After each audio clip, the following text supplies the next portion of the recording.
The late afternoon sun was dripping golden light over the rows of modest brick houses in Leytonstone, East London. Laundry swayed in the breeze, football posts fashioned out of crooked sticks stood in the backyards, and in the distance, the rumble of a passing train echoed through the neighborhood. For the Beckham family, this place was not glamorous, but it was home. David Robert Joseph Beckham was a small boy with a head full of dreams that seemed far too big for the narrow streets he ran every day.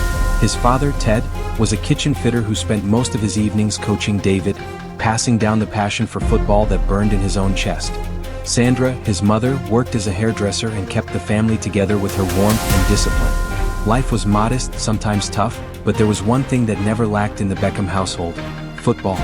David's first ball wasn't even a real ball. It was a bundle of rags his father had tied together. Later he had an old, worn-out football, the leather cracked and peeling like an orange left out in the cold. To David, it was a treasure, and he carried it everywhere, dribbling against walls, juggling it until his legs trembled, kicking it along the alleys until the neighbors yelled at him to stop. But no matter how much he loved that ball, it was falling apart.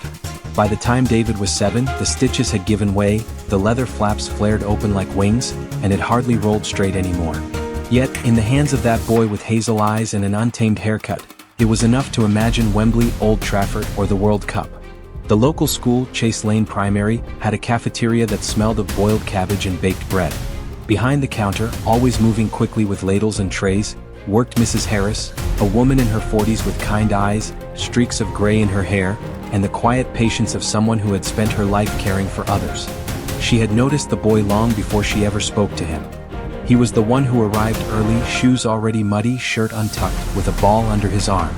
Sometimes he skipped dessert, saving the pennies to buy a packet of crisps after school so he could watch football matches on a neighbor's television. Sometimes he came to the canteen flushed and sweaty, because he had been practicing alone while the others were inside. Mrs. Harris, who had no children of her own, found herself watching him more often than she admitted. There was something fragile about David, with his thin frame and shy smile, yet there was also something unshakable, a determination that refused to die, even when the other boys laughed at his scuffed boots or called him too small to matter. One chilly autumn afternoon, she saw him sitting on the steps outside the kitchen after everyone had left. He was holding his ball, or what was left of it, staring at the frayed stitches as if trying to will them back together. His small hands pressed against the leather, and for a moment he looked not like a dreamer but like a boy about to break. Mrs. Harris approached quietly, her apron still on. "Rough day?" she asked softly. David startled, then nodded. He rarely spoke much, but his eyes told the truth. "They say I can't play. That I'm too little. And my ball, it's useless now." She sat beside him, the chill of the steps seeping into her bones. Without thinking, she placed her hand over his. "Size doesn't matter, lad. Heart does. And from what I see, you've got more heart than the lot of them put together." David looked at her as though he wasn't used to being defended. "But how can I get better if my ball's gone?" he whispered. That night, Mrs. Harris couldn't sleep. She lived in a tiny flat above a bakery, and every pound she earned from ladling stew and washing dishes mattered. But the image of the boy clutching that ruined ball haunted her. She remembered her own childhood, when dreams had been too expensive to chase. She remembered what it felt like to want something so badly, and to be told it wasn't worth trying. The next week, after setting aside part of her wages and skipping a few small luxuries, Mrs. Harris walked into a sports shop in Walthamstow. Rows of bright, perfect footballs hung like trophies, and for a moment she wondered if she was foolish. But then she imagined David's face and the doubt vanished. She chose a simple leather ball, not the most expensive but sturdy, round, and full of promise. As she paid, her hands trembled. This wasn't just a purchase, it was a gift of belief. A few days later, she waited for David outside the canteen. He came running, the old ball still under his arm, bouncing unevenly. She called out, "David, wait a moment." He stopped, confused, as she reached into her bag and pulled out the new ball. It gleamed in the afternoon light, smooth and proud. She held it out to him with a smile. "This is for you." David's eyes widened, his mouth falling open. "For me? But why?" "Because you're going to need a real ball if you're going to chase those dreams. And I believe you can. So promise me something, David, don't you dare give up. Not when it gets hard. Not when they tell you no. You keep kicking, you hear me?" For a moment, he just stared, as if the weight of her words was heavier than the ball itself. Then, carefully, reverently, he took it into his arms. The tears he didn't want anyone to see shimmered at the edge of his lashes. "I promise," he whispered. From that day on, the boy with the shy smile became the boy with fire in his eyes. Neighbors saw him running down the street at dawn, the new ball at his feet. Teachers noticed he sat straighter, more confident. His father, Ted, still coached him, but now there was something different, as if someone else, somewhere, had told him his dream mattered. And in the quiet corners of Chase Lane's kitchen, Mrs. Harris continued serving meals as though nothing had changed. But every time she heard the distant sound of a ball being kicked against a wall long after sunset, she allowed herself a small, secret smile. Because sometimes the smallest gift, from the most ordinary hands, can set in motion an extraordinary destiny. The winters in Leytonstone always seemed harsher to David Beckham once he began to take football seriously. The cold felt sharper, the nights longer, the wind more biting against his thin frame as he carried his worn boots across the cracked pavement toward the nearest pitch. Yet for all the bleakness of London skies, he carried inside him a fire that had been lit years earlier when a quiet woman in a school kitchen had placed a leather ball into his hands. That ball, though now scuffed and softened with age, never left his side. He trained with it until it became more relic than tool, then tucked it away carefully, but whenever doubts rose in his chest, he would reach for it and remember the words that accompanied the gift: never give up. As he grew older, the boys at school stopped mocking his obsession. Some still thought him strange, too quiet and too focused, but others began to watch him with curiosity. The boy with the messy blonde hair and pale features could do something with the ball that seemed unfair to the rest. He bent shots around defenders in ways that felt like tricks of the wind. He dropped passes exactly where they needed to be, as though the ball itself obeyed him. Still, he knew it wasn't magic. It was repetition. It was the hours in Ridgeway Park after everyone else had gone home. It was his father's encouragement and his own refusal to rest until he had struck the ball 1,000 times and then 1,000 more. At 11, his determination carried him to the Bobby Charlton soccer schools, a competition that gathered kids from all over England. For the first time, David felt the weight of numbers. Thousands of boys chasing the same dream, each believing they were special. He was nervous, intimidated even, yet when he stepped onto the grass with that familiar ball at his feet, the noise and fear fell away. He played not with brute strength but with an unusual calm. Where others sprinted wildly, he looked for space. Where others smashed the ball forward, he curved it gently into teammates' paths. Coaches noticed. Scouts leaned forward. He didn't leave with the trophy, but he left with something better. The knowledge that his style of play had a place in the larger world. Back home in Leytonstone, he placed the medal he'd earned right beside Mrs. Harris's ball, as if the two belonged together. One was proof of recognition, the other proof of belief. Soon after, Beckham joined Brimsdown Rovers. The muddy pitches and makeshift goalposts of local youth football were far from glamorous, but they were battlegrounds where character was forged. Parents shouted from touchlines, referees barked orders, and boys twice David's size barreled into him with little regard for fairness. He often walked away bruised, yet never defeated. His free kicks became the talk of the sideline crowds. Spectators marveled at how the ball bent unnaturally through the air, as though carried by an invisible string. Coaches began instructing teammates to pass him the ball during set pieces because, even at that age, his accuracy gave them a chance others couldn't. Mrs. Harris still worked at the school kitchen then. One winter afternoon, long after she had first given him the ball, she saw him again, taller now, leaner, his boyish shyness slowly replaced by determination. He stopped by, offered her a soft smile, and simply said, "Still training." She looked at him, eyes misting, and replied, "Keep going, David." It was just 2 words, but to him it was enough.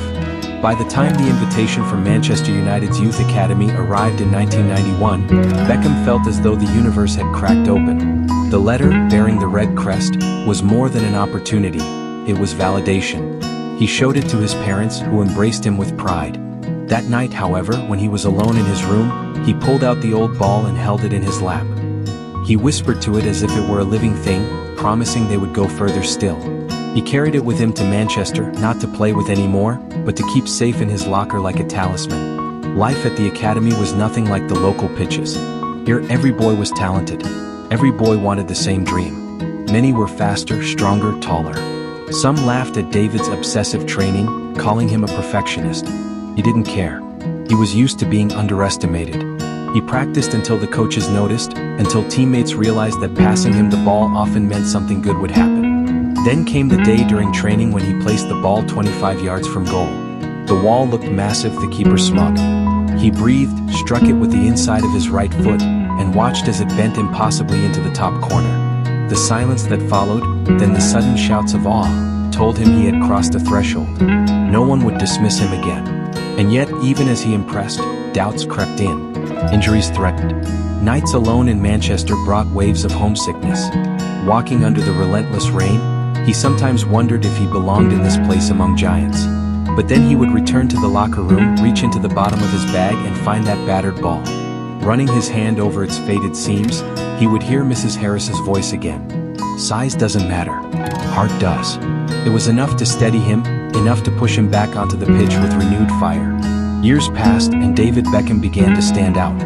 Coaches spoke of his vision, teammates trusted him, and youth tournaments whispered his name. His right foot was described as magical, though he knew it was simply the product of endless repetition. Even so, the legend of his free kicks began here, among the training grounds and youth matches where crowds gasped as the ball swerved in impossible arcs. He grew not just as a player but as a person, learning humility in defeat, grace in victory, and the relentless discipline that separated dreamers from professionals. After one such match, when he had scored from a free kick that silenced doubters, he sat alone in the locker room. The noise of celebration echoed faintly in the distance, but he remained quiet. Slowly, he reached into his bag, pulled out the old ball, and turned it over in his hands. Its leather was cracked, its stitches loose, but to him it was beautiful. This ball had carried him from the grey streets of Leytonstone to the doors of Manchester United. It was more than an object. It was a story, a bond, a promise. He smiled, not at the crowd or the goal, but at the memory of a woman in a kitchen who had once believed in a skinny boy with little more than hope. The world was beginning to open to him, and yet he knew, no matter where football took him, his journey would always be tied to that simple act of kindness. The chapter of his childhood was closing, and the chapter of his rise was just beginning, but the thread that bound them, the gift of faith, remained unbroken. The first time David Beckham walked out onto the pitch at Old Trafford wearing the Manchester United shirt, he felt as if he had stepped into the center of the universe. The roar of the crowd was unlike anything he had ever heard before, a wall of sound that pressed against his chest, shaking him from the inside out. He had dreamed of this moment countless times as a boy in Leytonstone juggling the old leather ball until his legs gave out, but the reality was more overwhelming than any dream could capture. He looked around and saw legends standing beside him, names that had been carved into the history of the club, and yet there he was, a young midfielder with messy blonde hair and nerves buzzing through his veins. In his bag back in the locker room, wrapped carefully at the bottom, lay the old ball from Mrs. Harris. He had brought it with him, as always, not to use but to remind himself who he was. At first, Beckham was not the star. He ran tirelessly, played simply, delivered passes when asked. He did what he could to earn the respect of veterans who had seen dozens of hopeful youngsters rise and fall. But then came the matches where his right foot began to announce itself. Crosses from the wing curved perfectly into strikers' paths. Free kicks bent beyond the grasp of keepers who thought they had their angles covered. The crowd began to murmur, then to cheer louder, and soon the name Beckham was being sung across Old Trafford. With every chant, he felt both exhilaration and a strange weight settling on his shoulders. Recognition was a gift, but it was also a burden, one that demanded he never falter. By the late 1990s, Beckham was not just part of the squad, he was central to it. The class of '92, with Ryan Giggs, Paul Scholes, Gary Neville and others, formed the backbone of Sir Alex Ferguson's young, fearless team. Together they chased glory with an intensity that matched their youth. They won league titles, domestic cups, but the defining year, the one etched forever into history, was 1999. That season, Manchester United pursued the impossible, the treble. Premier League, FA Cup, and Champions League, all in one campaign. Each match was a battle, each step forward a test of will. Beckham, with his pinpoint deliveries and tireless energy, was at the heart of it. He remembers the FA Cup semi-final replay against Arsenal, where Ryan Giggs scored one of the greatest goals in English football history. Beckham had run himself ragged that night, tracking back, pressing forward, trying to keep the rhythm alive. But what burned into his memory was not just Giggs' mazy run but the feeling that they were invincible, that destiny itself had chosen them. When the final whistle blew and United advanced, Beckham jogged toward the celebrating fans and thought briefly of the boy he once was, kicking a ball against a wall until his foot ached. The journey felt impossible, and yet here he was. Then came the night in Barcelona, the Champions League final against Bayern Munich. It was supposed to be a straightforward coronation, but football never gifts anything easily. United were down 1-0 as the minutes bled away. Ferguson sent on Sheringham and Solskjaer, desperate for a miracle. Beckham, standing over corner after corner, felt the eyes of the world on him. The stadium was shaking with noise, German fans sensing victory, English supporters clinging to hope.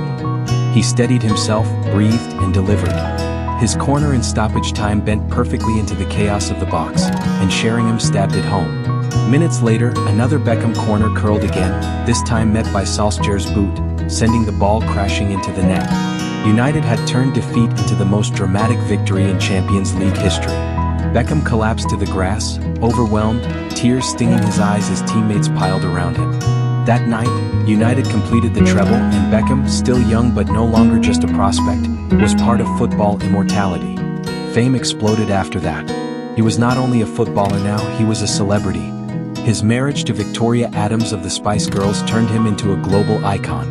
Cameras followed his every move, tabloids devoured every detail of his life. Billboards showed his face across continents. Sponsorships poured in. But with the glamour came scrutiny. Every missed pass, every poor game was amplified. Every personal choice was dissected. He lived under a magnifying glass, and though he wore the smile of confidence, inside he often longed for the simplicity of Leytonstone nights with nothing but a ball and silence. Through it all, Sir Alex Ferguson remained the iron figure at the heart of United. Their relationship was complex, built on respect, strained by fame.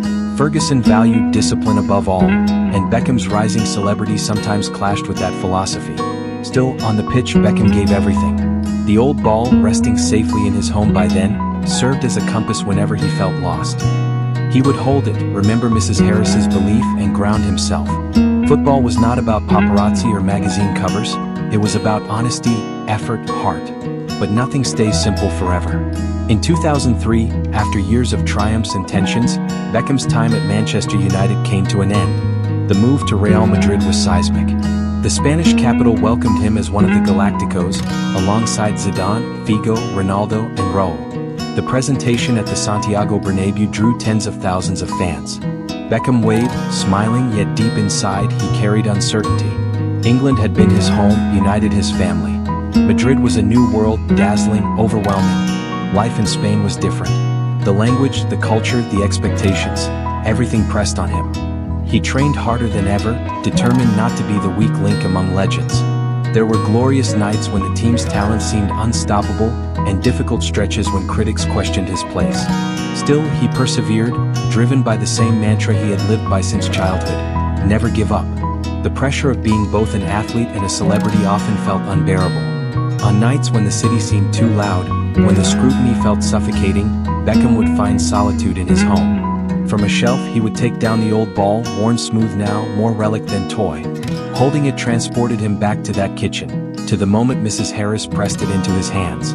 It reminded him that football had never been about fame or fortune. It had been about joy, about possibility, about someone believing in him before anyone else did. During his years in Madrid, Beckham sometimes spoke in interviews about gratitude.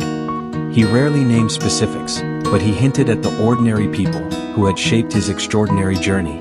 One evening, after a match where he had delivered a trademark assist, a journalist asked what motivated him even after all his success.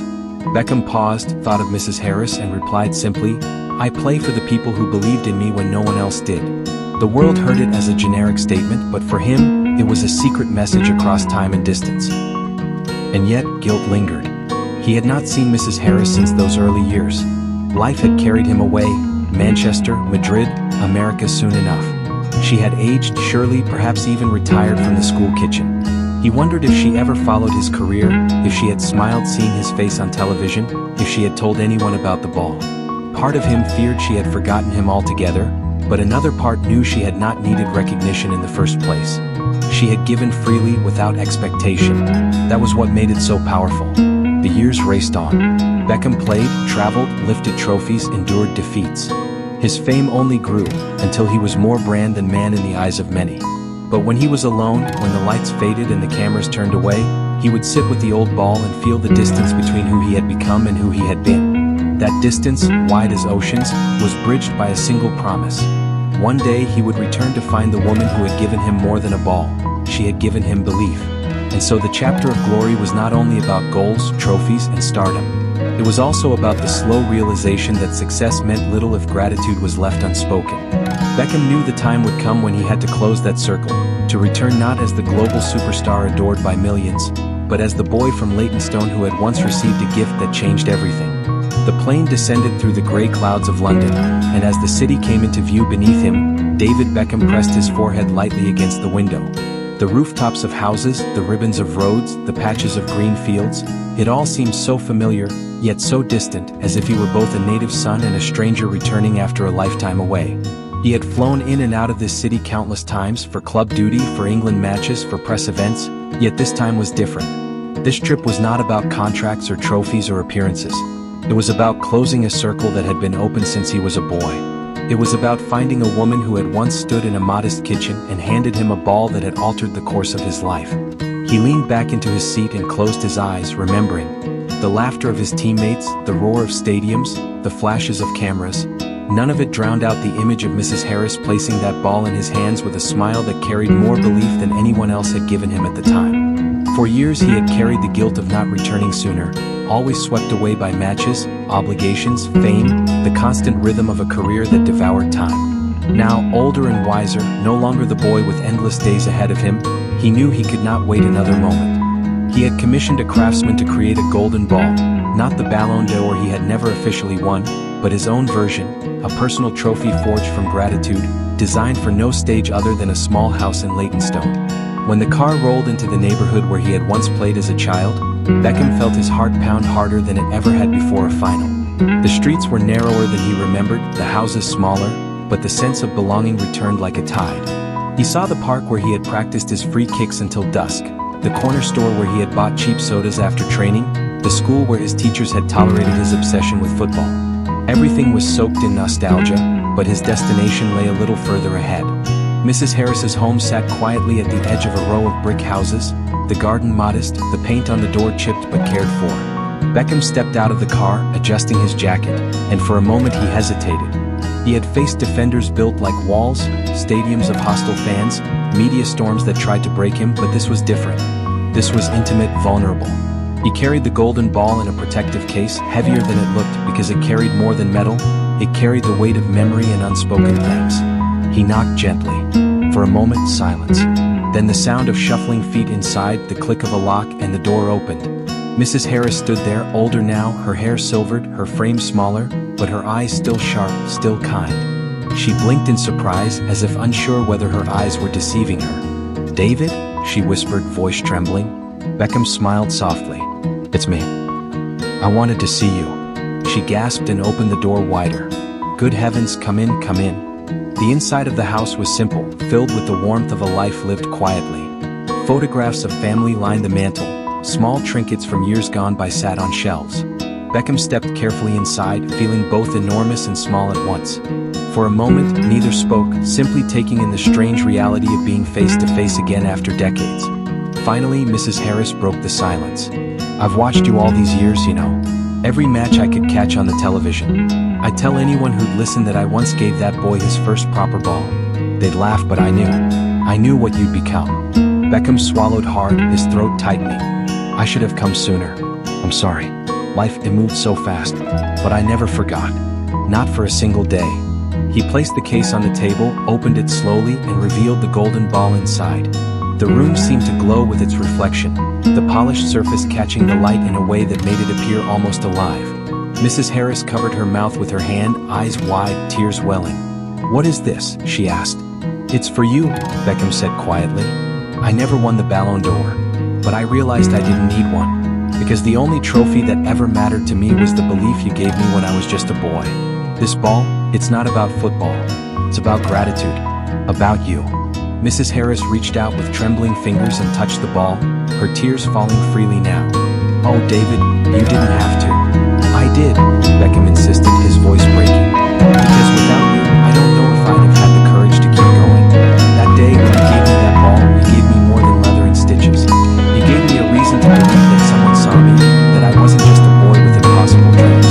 That belief carried me through everything, the good, the bad, the madness, and I've carried you with me every step." For a long moment, the two sat in silence, the golden ball between them, glowing like a symbol of a promise fulfilled. Outside, the time seemed to stop. They spoke for hours after that. Mrs. Harris told him about her life since those days, the children she had watched grow, the years spent working quietly, the pride she had felt seeing his face on the screen. Beckham listened, laughed, cried, shared stories of his own journey, of victories and defeats, of the loneliness of fame and the comfort of family. They were two people bound by a single act of kindness, and now at last, they were able to share the weight of all it had meant. When Beckham finally stood to leave, he felt lighter, as if he had laid down a burden he had carried for decades.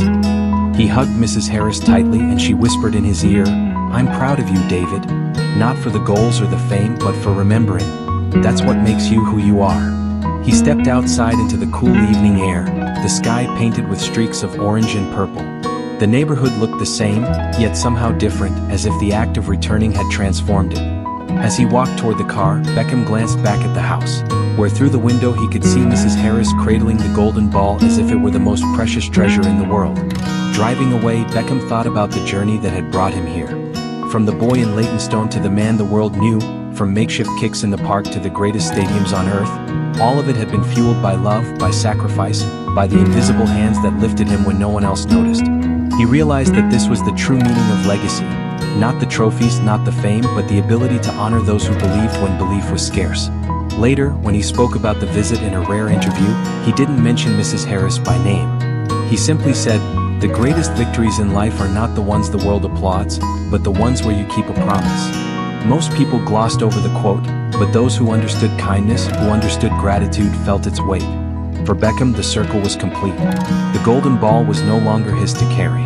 It had found its rightful home, in the hands of the woman who had once given him everything in the simplest of gestures. And as he returned to his life of schedules and appearances, he carried with him a peace he had never known before, a certainty that he had honored not just his past, but the heart of who he truly was.